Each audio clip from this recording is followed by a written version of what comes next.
अस्सलाम वालेकुम। 9th class biology chapter number 6, chapter का नेम है एंजाइम और उसके लेक्चर नंबर 4 के सिलसिले में हम आपके पास यहाँ पे हैं जी। अच्छा जी, तो जो हमने रिसेंट 3 लेक्चर्स पढ़े हैं उनमें हमने बार बार एक ही बात पढ़ी है, एंजाइम्स के मुतालिक पढ़ा है, उसकी डेफिनेशन की, उसकी करैक्टरिस्टिक्स को हमने पढ़ा, उसके बाद उसके यूजेस को हमने पढ़ा, देन उसके बाद हमने वो फैक्टर्स पढ़े जो उस पर इफ़ेक्ट करते हैं। तो आज हम जिस टॉपिक को डिस्कस करेंगे बोर्ड के पॉइंट ऑफ व्यू से काफ़ी अहम टॉपिक है और इसमें मतलब ओवरऑल ये लॉन्ग क्वेश्चन भी बन रहा है और अगर इसके पार्ट्स किए जाएँ तो इसमें से 2-3 शॉर्ट क्वेश्चंस भी निकल रहे हैं। अगर आप 3 शॉर्ट क्वेश्चंस के पॉइंट ऑफ व्यू से करते हो तो तीनों शॉर्ट क्वेश्चन करो तो आपका एक लॉन्ग जो है वो कंप्लीट हो जाता है। तो सबसे पहले मैं टॉपिक का नेम यहाँ पे लिख देता हूँ ताकि आपको इजीली जो है वो अंडरस्टूड हो जाए कि हमने आज कौन सी चीज़ को पढ़ना है या किसके बारे में बात करनी है। तो आज हम पढ़ेंगे जी मैकेनिज्म ऑफ एंजाइम एक्शन। जो रिसेंट टॉपिक था, रिसेंट लेक्चर हमारा था, उसमें हमने पढ़ा था factor affecting on the rate of enzyme action, enzyme action की रफ्तार पर असरअंदाज होने वाले अवामल। आज हम उसके मैकेनिज्म के बारे में हम बात करेंगे। तो मैकेनिज्म बेसिकली आप केमिस्ट्री के अंदर जब हायर क्लासेस में ये चीज़ें जाकर पढ़ेंगे ना, वहाँ पे आपको इसका कंसेप्ट क्लियर होगा मैकेनिज्म का, कि एक चीज़ को जैसे लेट्स सपोज मैं कहता हूँ जी मैंने जो है ना वो ये काम किया, ठीक है, जैसे लास्ट रिसेंट लेक्चर में मैंने एग्जांपल दी थी कि हमने दूध के अंदर दही डाला और उसकी जाग बना के उसको दोबारा सारे को दही बना लिया। तो हम क्या करते हैं, हमें सिर्फ इतना पता है हमने दही डाला और अगले 7 या 8 घंटे के बाद हमें वो दही जो है ना वो दूध जो है वो दही बनाया मिल गया, लेकिन उसके अंदर जो प्रोसीजर हो रहा होता है वो हमें नहीं पता चल रहा। हम डायरेक्ट रिएक्टेंट से प्रोडक्ट तक चले गए हैं लेकिन उसके अंदर का जो प्रोसीजर है उसको डिस्कस नहीं करते। तो मैकेनिज्म जो है वो उसके अंदर का प्रोसीजर भी बताता है, उसको 2 स्टेप्स में या 3 स्टेप्स में जो है ना वो डिवाइड करके बता देता है कि पहले इसने ये चीज़ बनाई, उसके बाद फिर इसने ये चीज़ बनाई और फिर फाइनल हमें ये प्रोडक्ट जो है वो दिया। क्योंकि हमने एंजाइम की डेफिनेशन में ये चीज़ पढ़ी हुई है कि एंजाइम जो है वो हमारे पास ऐसे मॉलिक्यूल्स हैं जो किसी भी बायोकेमिकल रिएक्शंस के दौरान जो है वो रिएक्शंस को तब्दील कर देते हैं या उसमें स्पीडी कर देते हैं, उसको बूस्ट कर देते हैं, जबकि रिएक्शन के दौरान खुद कभी भी तब्दील नहीं होते। तो हमने ये जो डेफिनेशन की थी ना सबसे पहले लेक्चर में, वो आज हम इस आखिरी लेक्चर में इस चीज़ को जो है ना वो शो ऑफ भी करेंगे कि ये कैसे उसने अपनी बात को पूरा किया है। एंजाइम एक्शन मैकेनिज्म के लिए सबसे पहले बात करते हैं कि अगर कोई एंजाइम किसी सबस्ट्रेट के साथ लिंक करता है, उसके साथ जुड़ता है, उसके साथ रिएक्शन करता है, तो क्या करता है वो सबसे पहले एक normal temporary enzyme substrate complex बना देता है। ठीक है, कि मैं यहाँ पे इक्वेशन इसकी लिखता हूँ कि मेरे पास एक एंजाइम है और वो जब सबस्ट्रेट के साथ रिएक्शन करता है तो वो जो आगे बनाएगा हमारे पास, वो मेरे पास कुछ इस तरह से होगा, एंजाइम सबस्ट्रेट कॉम्प्लेक्स। ये टेम्परेरी होगा, टेम्परेरी कहते हैं कुछ लम्हे के लिए, ठीक है, कुछ लम्हे के लिए होगा। नेक्स्ट फाइनल में क्या होगा, ये वाला एंजाइम जो है जो हमने रिएक्टेंट में लिया था प्रोडक्ट में हमें एज इट इज़ वैसे का वैसे मिल जाएगा।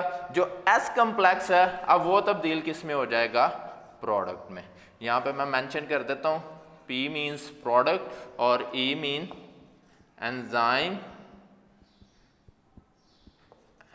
एंड हमारे पास यहाँ पे S mean substrate, E mean enzyme. तो मतलब बात करने का मकसद है कि हमने एंजाइम प्लस सबस्ट्रेट को लिया, कुछ लम्हे के लिए वो एंजाइम सबस्ट्रेट कम्प्लेक्स बना और उसके बाद क्या हुआ जी, वो एंजाइम और प्रोडक्ट में बन के हमें मिल गया।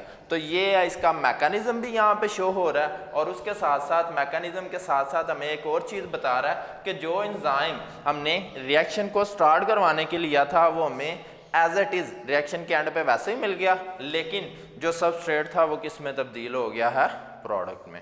ठीक है, तो ये सबसे पहले इसकी डेफिनेशन है एंजाइम सबस्ट्रेट कम्प्लेक्स के मुतालिक या एंजाइम एक्शन मैकेनिज्म की डेफिनेशन है, तो इसको आप लोग कर लीजिएगा। नेक्स्ट उसके बाद मेरे पास इसके अंदर 2 टॉपिक आते हैं, एक है लॉक एंड, तो हम यहाँ पे बात करेंगे ये एंजाइम एक्शन की डेफिनेशन के बाद बात करेंगे जी लॉक एंड की मॉडल एंड देन फिर इसके बाद हम बात करेंगे इंड्यूस्ड फिट मॉडल। ये दो ऐसे मॉडल हैं जो दो अलग अलग साइंटिस्ट ने दिए थे, ठीक है। इसको जो है वो 1894 में दिया था एमल फिशर, और इस मॉडल को जो है वो 1958 में डैनियल कोशलैंड, ये दो साइंटिस्ट थे जी जिन्होंने इसके बारे में लॉक एंड की और इंड्यूस फिट मॉडल दोनों को पेश किया था। तो लॉक एंड की और इंड्यूस फिट मॉडल, हालांकि बेसिकली मतलब देखें ना, ये चीज़ जो है ये मतलब 1894 में वो 1958 में ठीक ठाक गैप आ रहा है हमारे पास यहाँ पे। तो लेकिन सबसे पहले हम इसको डिस्कस करते हैं लॉक एंड की मॉडल क्या था। लॉक एंड की मॉडल जो है उसने एमल फिशर ने बताया था, जैसे मेरे पास एक लॉक है, ठीक है, तो मैं यहाँ पर एक डायग्राम बनाता हूँ और उसके बाद उस एंजाइम को डिस्कस करते हैं। तो अगर इसका ये इस तरह से ये चीज़ जो है, ठीक है, तो यहाँ पर अगर इस डायग्राम को देखते हैं तो हर लॉक का एक मखसूस की होता है, ठीक है, कि जो ताला जो है वो एक चाबी के साथ खुल सकता है, उसकी चाबी किसी और ताले को नहीं खोल सकती, या वो ताले को कोई और चाबी जो है वो नहीं लग सकती। तो इसने कहा था कि एंजाइम्स अपनी नवैयत के लिहाज से स्पेसिफिक होते हैं, ठीक है, कि क्या होता है कि जिस तरह का उसको सबस्ट्रेट मिलेगा एंजाइम भी उसी तरह का ही उसके ऊपर जाकर फिट होगा। तो इस वजह से उसने इस मॉडल को नाम दिया था लॉक एंड की मॉडल का, ठीक है, कि लॉक एंड की मॉडल में उसने कहा था कि एक मखसूस तरह की डायग्राम जो है वो उसमें हमारे पास जो है वो लॉक होता है और उसकी मखसूस तरह की होती है कि जिस तरह का सबस्ट्रेट होगा उसी तरह का एंजाइम उसके ऊपर जाकर तो फिट होगा। ये तो लॉक एंड की के बारे में हो गया। इंड्यूस फिट मॉडल जो है इसको डैनियल कोशलैंड ने 1958 में जो है वो इंट्रोड्यूस करवाया था।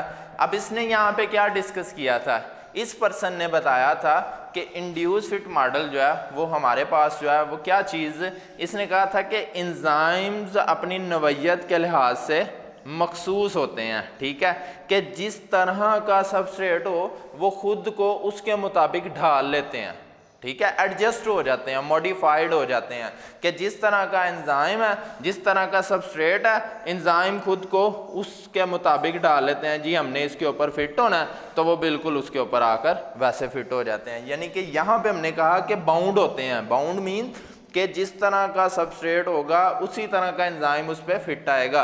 अगर थोड़ा सा भी फर्क हो जाता तो वो एंजाइम उसके ऊपर फिट नहीं आएगा। लेकिन इसी यहाँ पर इस चीज़ को एलैबोरेट किया था इंड्यूस फिट मॉडल ने, डैनियल कोशलैंड ने इसके बारे में बताया था, जी नहीं ऐसा नहीं होता। उसने कहा था जिस तरह का सबस्ट्रेट होता है एंजाइम उस तरह उसके मुताबिक खुद को मोल्ड कर लेते हैं, ठीक है, उसके मुताबिक एडजस्ट कर लेते हैं और फिर जो है उसके ऊपर आकर फिट हो जाते हैं ताकि वो अपने रिएक्शन को मज़ीद प्रोसीड करवा सकें। तो ये इन दोनों का हो गया। अब लास्ट पे हम बात करते हैं स्पेसिफिसिटी ऑफ एंजाइम। इसमें बात होगी लाइपेज एंजाइम्स की, प्रोटीएज एंजाइम की, ट्रिप्सन हमने ऑलरेडी पढ़ लिया था, ठीक है, उसके बाद पेप्सिन हमने ऑलरेडी पढ़ लिया था। तो ये कुछ ऐसे स्टार्च के ऊपर जो एंजाइम इफेक्ट करते हैं वो वाले, मतलब इसने कहा था कि हर एंजाइम्स अपने अपने रिएक्शन की नवैयत के लिहाज से तकरीबन 2000 से ज़ायद इकसाम पाई जाती हैं एंजाइम्स की। इट्स मीन कि मतलब मैं कहने का मकसद क्या है कि अगर हम वो आटे के अंदर जो है, मैदे के अंदर जो है, फ्लोर के अंदर जो है वो हम एक जो यीस्ट इस्तेमाल करते हैं एंजाइम के तौर पर उसमें इस्तेमाल करते हैं, उस यीस्ट को अगर मैं ला के मैं कहूँ जी ये यीस्ट उधर आटे को खमीर बनाने में इस्तेमाल हो रही है, तो इसी यीस्ट को मैं लेकर तो इससे मैं कोई और चीज़ बना लूँ, ठीक है, यानी कि इसी को लेकर तो इसको मैं दूध में डाल दूँ और दही बन जाए, तो ऐसा पॉसिबल ही नहीं है। यानी कि जो यीस्ट जिसके लिए या जो एंजाइम जिस सबस्ट्रेट के लिए मखसूस होते हैं वो उन्हीं पे जाकर तो लागू होते हैं। स्पेसिफिसिटी ऑफ एंजाइम भी इसी को कहा जाता था। इसकी डायग्राम अगर मैं यहाँ पे देखता हूँ तो डायग्राम के लिए मैं यहाँ पे एक बनाता हूँ इस तरह से करके।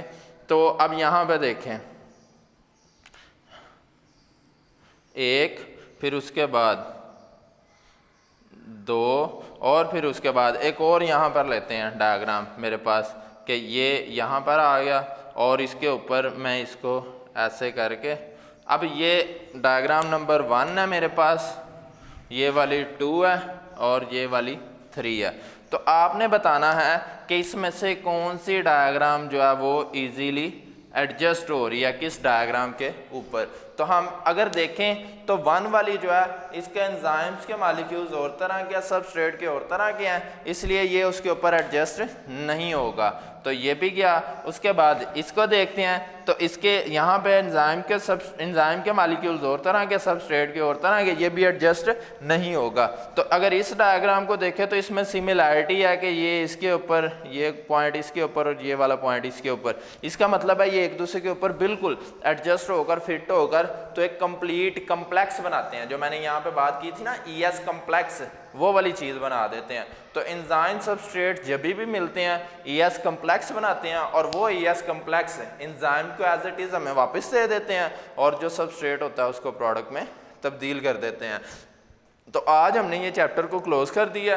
चैप्टर के मुतालिक जो है वो फिर एक दफ़ा से बता देता हूँ उसकी आउटलाइन। सबसे पहले एंजाइम्स की डेफिनेशन, उसके बाद उसकी करैक्टरिस्टिक्स के बारे में बात की, देन उसके यूजेस के बारे में बात की, देन उसके बाद उसके factors affecting on the rate of enzyme action, उनके बारे में बात की। एंड हमारा लास्ट टॉपिक था मैकेनिज्म ऑफ एंजाइम एक्शन, जिसमें हमने एक चीज़ को डिस्कस कर लिया कि स्पेसिफिसिटी ऑफ एंजाइम क्या होता है, कि एंजाइम जो है वो मखसूस तरह के एंजाइम अपने ही सबस्ट्रेट के ऊपर जाकर तो काम करते हैं, किसी और सबस्ट्रेट पर काम नहीं करेंगे। तो ये चैप्टर हमारा कंप्लीट हो गया। तो आज के लिए इतना ही था, मिलते हैं अगले लेक्चर में इंशाल्लाह। अल्लाह हाफिज़।